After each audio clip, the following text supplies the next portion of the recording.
In that book, I did write about the housing bubble and why I believed it was going to burst, or why I believed there was a bubble. You were right on the leading edge of that. It's going to become much worse. They gave it their best shot, Lauren. Remember, they had Larry, the brilliant Summers, as the head of the economic team. Remember the stimulus programs. Remember under Bush TARP. They've given it everything they can, and they're coming up with goose eggs. So we're only going to see it get much worse. After 42 years of tyrannical rule, Colonel Gaddafi is dead. Britain's secret friend. Tonight, how we colluded with him to kidnap Gaddafi's opponents around the world. Among the international businessmen and the jet-setting playboys is this man, Moussa Koussa. He was one of Colonel Gaddafi's inner circle, a ruthless spy chief trusted with the security of the country and stamping out dissent. When he fled Libya at the start of the uprising, he chose to defect to Britain.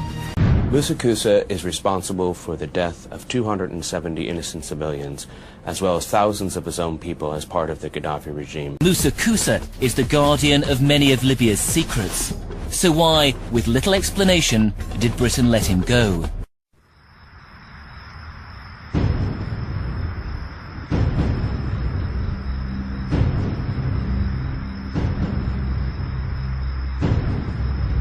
Last week, the head of the country's central bank floated the idea of dumping the greenback as the world's reserve currency, replacing it with an international currency. Thousands of people gathered to hear Barack Obama deliver key foreign policy speech on his current European tour. His vision for America's place in a new world order. After Tripoli fell, his old offices were abandoned and torched, but some documents survived.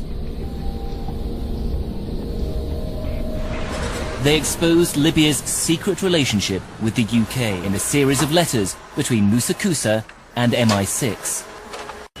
These documents are absolutely extraordinary. They show the real detail of the secret relationship between Britain and America and Gaddafi's police state. And what really is amazing is the tone of them, the friendliness. They're cosy and smug at some stages. And tonight, we can show that Britain's friend Moussa Koussa was attached to the bloodiest massacre of Gaddafi's regime. When we searched former intelligence offices bombed out by NATO, we managed to salvage some of the regime's surveillance tapes.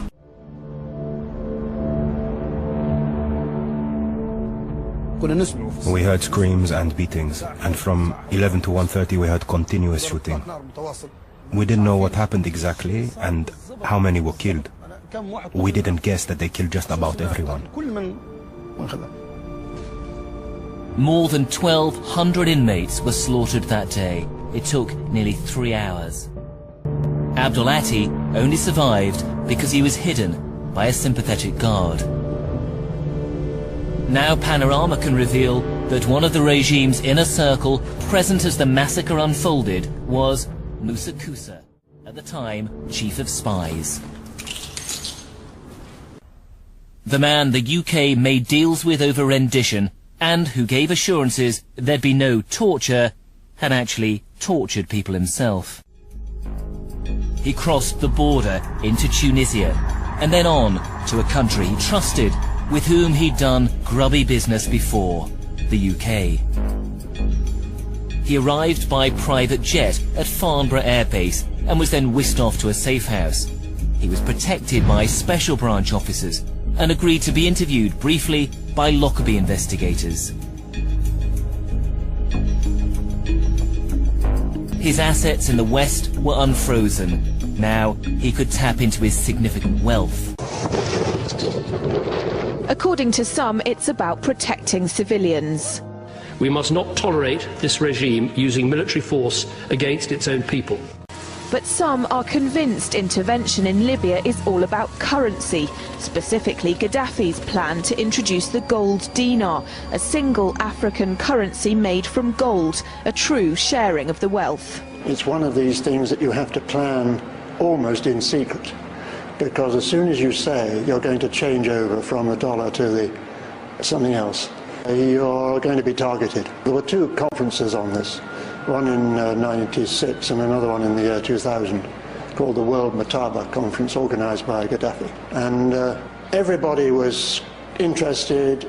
I think most countries in Africa were keen. Gaddafi didn't give up. In the months leading up to the military intervention, he called on African and Muslim nations to join together to create this new currency that would rival the dollar and euro. They would sell oil and other resources around the world only for gold dinars. It's an idea that would shift the economic balance of the world. Countries' wealth would depend on how much gold they have, not how many dollars they trade. And Libya has 144 tons of gold. The UK has double that, but 10 times the population. It's happened before. In 2000, Saddam Hussein announced Iraqi oil would be traded in euros, not dollars. Sanctions and an invasion followed. Some say because the Americans were desperate to prevent OPEC from transferring oil trading in all its member countries to the euro. Terrorism through proxies, either Syrians living in Syria or foreigner fighters coming from abroad. So it's a new style of war. This is first. So you have to adapt with this new style. It takes time. It's not easy. Okay. And to say this is easy as a normal or, let's say, traditional or regular war, no. It's much more difficult. Second, the support that they've been had, that's been offered to those terrorists in every aspect, armaments, money, political, is unprecedented. So you have to expect that it's going to be tough war and difficult war. You don't expect a small country like Syria to defeat all those countries that have been fighting us through proxies just in days or weeks. Changing laws in favor of the banks, and he's not doing anything to stop the banks. He's helping the banks continue to do what they were doing under Bush. So in fact, he's just a continuation of Bush on the subject of markets and finance, which is the most important part of his policy right now. People who voted for Obama wanted real change, and are getting platitudes, they're getting a lot of nice talk, but nothing in the way of concrete change is taking place. In this town, business as usual. Returning vets could be a risk to our nation.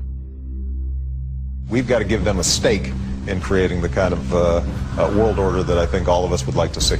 And one of the ways it will drive the change is through global governance. I think a new world order is emerging. This is a hoax and a scam which is designed to transfer wealth and power from the private sector to the government sector and from the government of the United States to a world government. And those people who have been yelling, oh, the UN's going to take over global conspiracy government. Theorists. They've been crazy, but now they're right. And who got the money? Hundreds and hundreds of banks. Any bank or that has access to the U.S. Federal Reserve's discount. Tell us who they are. No. You know, financial terrorism. They have the ability to tweak the knob. I am proposing that the Federal Reserve be granted new authority.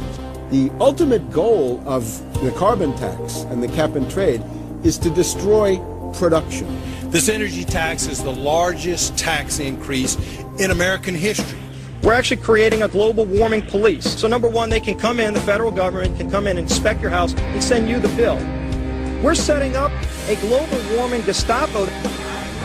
One of the things that if you talk to our generals, they are desperate for is a civilian counterpart to our military forces. President Obama today proposed something new, something called prolonged detention. Pre-crime is where people are arrested and incarcerated to prevent crimes that they have not yet committed. You know, a very sharp guy, very smooth, knows exactly what he's doing. For that reason, far more dangerous than Bush. Make a prediction, because a lot of people are saying that QE3 is coming next month. Do you predict we're going to see that?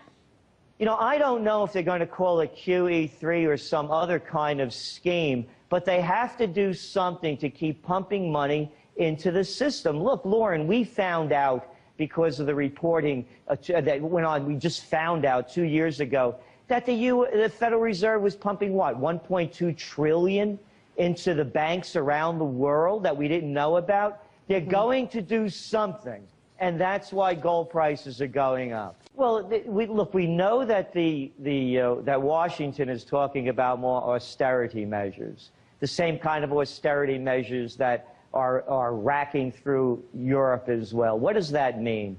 it means more cutbacks. So at a time when the economy is already slowing down, they created, as you pointed out, 0 jobs. So what it shows us is that at a time when things are slowing down, it's going to become much worse. They gave it their best shot, Lauren. Remember, they had Larry, the brilliant Summers, as the head of the economic team. Remember the stimulus programs. Remember under Bush TARP. They've given it everything they can, and they're coming up with goose eggs. So we're only going to see it get much worse. The Fed, they're in this thing all the way around. And yet, you want to talk about powerful people, you've got a majority of congressmen that are willing to say, we need to open up the books of the Fed. You can't even get this thing brought to the floor now. Why is that? They're not going to give up. They're going to move all these shenanigans over to the IMF. They're going to have a world organization. So the powerful elite then will have a world currency. That's what they're being planning for right now. So we as a people really have to wake up. My effort is exposing the Fed, opening up the books. The American people want it, and we have both Republicans and Democrats demanding it. But you made the right point. How are we going to get the leadership to do what the American people are demanding? How much time do we have, Ron?